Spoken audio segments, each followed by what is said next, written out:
I'm Specialist Mike Brennan out here at FOB Wilson in Kandahar, Afghanistan. Just like to give out a shout out to my friends and family back home in Atlanta, Georgia. I hope you all have a happy holiday. I'll be seeing y'all soon. Hi, I'm Specialist Simcoe, Charles Simcoe, working in Afghanistan, Kandahar Province, FOB Wilson. Just wanted to give a shout out to all my family back in Ironwood. Mom, Dad, love you guys. All the family back in Missouri, love you guys, and I hope you have a happy holidays, and I will see you soon. A hero isn't always that person everybody's talking about. Sometimes it's that person behind the scenes that's making it happen.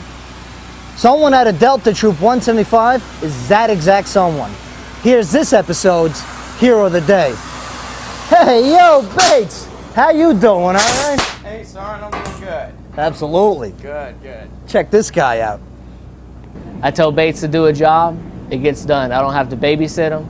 I don't have to give him any ideas because he's just pretty much a jack of all trades. He knows how to operate vehicles. He knows how to weld anything. He knows everything about the metal. I'm lucky. I'm lucky to have him.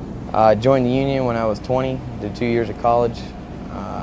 Basically joined there just because a couple of my buddies were joining, and I was like, shoot, why not?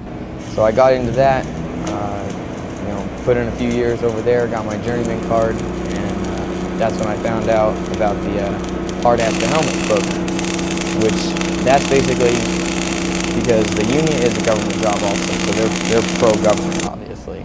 So I told them I wanted to serve, and they told me about this program, and that's where they hold your rank, they hold your pay status, they hold your retirement, everything basically is put on pause, minus the interest. So everything I've already accrued for my retirement is still collecting interest. So basically, whenever I decide to leave the Army, or whenever my term's up, if I ever do, I get to go back to the same place if I choose to, and everything is exactly the same way as if I never left. If Bates wasn't here, my life would be a lot harder. The things that we have, we wouldn't have. We wouldn't have such a good shop. The jobs, the quality of work he does, we just wouldn't have it. You the man, Bates. Thanks for all that you do. And keep up the good work, my friend. All right, now that the Strike Brigade has been in theater for a little bit, a lot of people have come into its AO. Maybe you could even recognize a face or two. Check this out. Combined Task Force Strike has been called the tip of the spear for operations in Afghanistan. And with all the great things the Strike soldiers have been doing, everybody and their mother wants to come say hello. The Strike Brigade's list of distinguished visitors is pretty long and has a lot of notable people on it. Authors, rock stars, media personalities, political figures, and leaders from around the world have all shook hands with the Strike Brigade. Like on June 28th, Canadian Brigadier General John Vance, the Task Force Kandahar commander, came to the Zari district for a battlefield update. Then on June 29th, Brigadier General Frederick Hodges, the Director of Operations for RC South, made one of his many trips to Forward Operating Base Wilson. Dig this.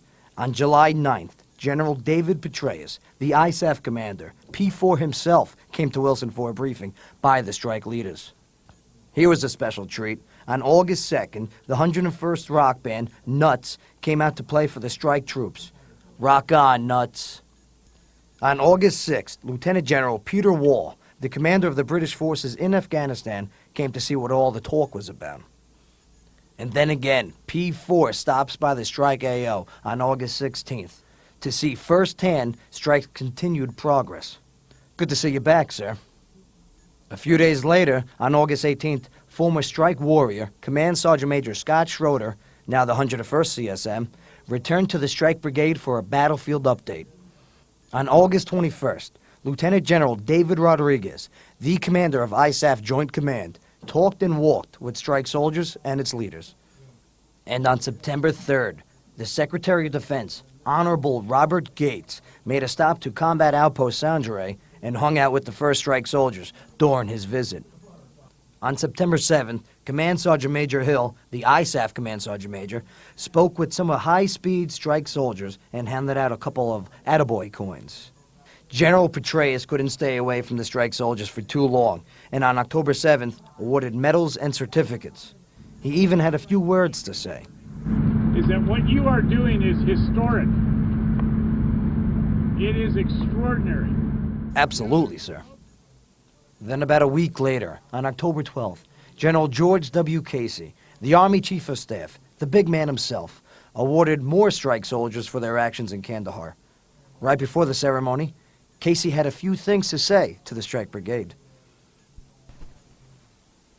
And the day after that, October 13th, Lieutenant General Michael Oates, the director of the Joint IED Defeat Organization, was shown how Strike effectively uses counter-IED devices.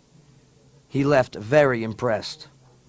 On November 9th, Eagle 7, Command Sergeant Major Schroeder comes back again to visit Strike, along with the 101st Deputy Chief Officer, Brigadier General Stephen Townsend. The two of them patrolled Zari with the Strike soldiers. And this was a big one. Senators John McCain, Joe Lieberman, Lindsey Graham, and Kirsten Gillibrand all flew in on Veterans Day to personally thank the Strike soldiers for their service. Senators, you rock.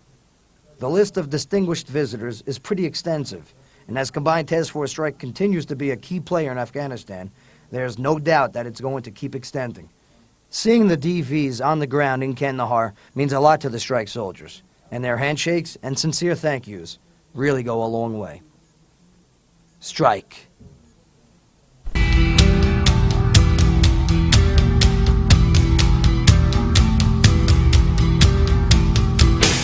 Hey, this is Lieutenant Higgins with 101st Airborne out here in Kandahar, and Bob Wilson. I just want to give a quick holiday shout out to my family. I love and miss you, and y'all have a happy new year. What's up, world? Specialist Covarrubias serving Bob Wilson in Afghanistan. I want to say what's up to everybody in Texas, my California family, and to my wife and daughter. I love y'all, miss y'all. See y'all soon. Merry Christmas and Happy New Year. Bye. Having someone provide guidance during deployment is a necessity. Here's Chaplain Jeff Sheets with your words of wisdom. Hi, I'm Chaplain Jeff Sheets. I'm the BSTB chaplain, the battalion chaplain for our unit. And today I just want to talk to you a little bit about communicating with your loved ones back home, particularly for the married folks here, or if you've got a significant other. I think sometimes the question comes to us as, okay, we're supposed to communicate to our spouse back home, our significant other, our fiance, our boyfriend, our girlfriend, but what do we talk about? Because sometimes the question goes, well, how was your day? And it's like, well, it's another day in Afghanistan. And how do you move beyond kind of the surface stuff? How do you move down the topical stuff? And one thing I recommend for couples, whether you're married or engaged or you're seeing each other dating, is a book like, for example, The 7 Principles of Making Marriage Work. Whether you're married or not, a book like this will do, if you're both reading it, one who's stateside, the one who's in Afghanistan, it can give you things to talk about, different discussion questions, and some can be fun, some can go a little bit deeper. Some may be talking about deeper things like, what are your dreams, and what are our hopes, and what are things that I'm fearful of, or what are things that I'm proud of, and what is meaningful to me. So again, I would recommend a book, something that you can read, both of you on the same page, literally, and you can talk about it whether it's by email, by letters, or by phone. And the other question that I often have too is how often to talk, or the question of sometimes you feel like we have technology with computers, with phones, and we also have snail mail. But I think sometimes people feel tied, like how many times do I talk to my spouse each week, or I feel like I've got to IM them every day. And so what I would do, depending on your situation, if you're lying, if the soldier's on the line where you're out in a COP and you don't necessarily have access to a computer all the time, talk with your spouse. Hey, I'll try to send a letter every other week or once a week, but what can work in your situation? A soldier who's at a big FOB may have access to a lot of communication tools, but may not be able to get on a computer, or feel like it may be a lot of work to cut out an hour or 30 minutes every day to talk to each other. So I guess the point in all of that is, give yourself some space not get, I call spouse fatigue, where you're feeling you got to call every day or communicate or write every day. But sometimes having a break or 2-3 days or whatever works for your situation, that you don't feel that you're overwhelmed by having to communicate all the time. Because sometimes it's good to have a day or two where you don't feel like you have to run to the computer and sit and type up a letter, because you just may be tired, or or other things may be going on. So that would be one a bit of advice I would throw out. I'm Chaplain Jeff Sheets, the BSTB chaplain, and this has been Words of Wisdom. Holiday, I'll be seeing y'all soon.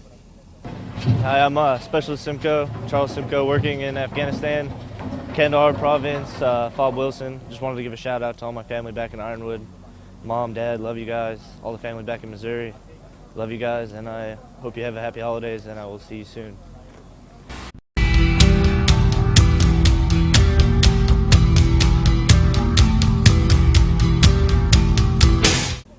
I'm Specialist Mike Brennan out here at Fob Wilson in Kandahar, Afghanistan. Just like to give out a shout out to my friends and family back home in Atlanta, Georgia.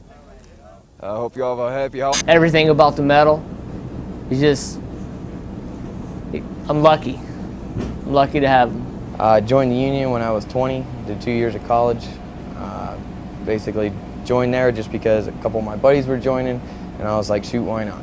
So I got into... I'm doing good. Absolutely. Good. Check this guy out. I tell Bates to do a job, it gets done. I don't have to babysit him. I don't have to give him any ideas because he's just pretty much a jack of all trades. He knows how to operate vehicles. He knows how to weld anything. He knows. A hero isn't always that person everybody's talking about. Sometimes it's that person behind the scenes that's making it happen. Someone at a Delta Troop 175 is that exact someone. Here's this episode's Hero of the Day. Hey, yo, Bates, how you doing, all right?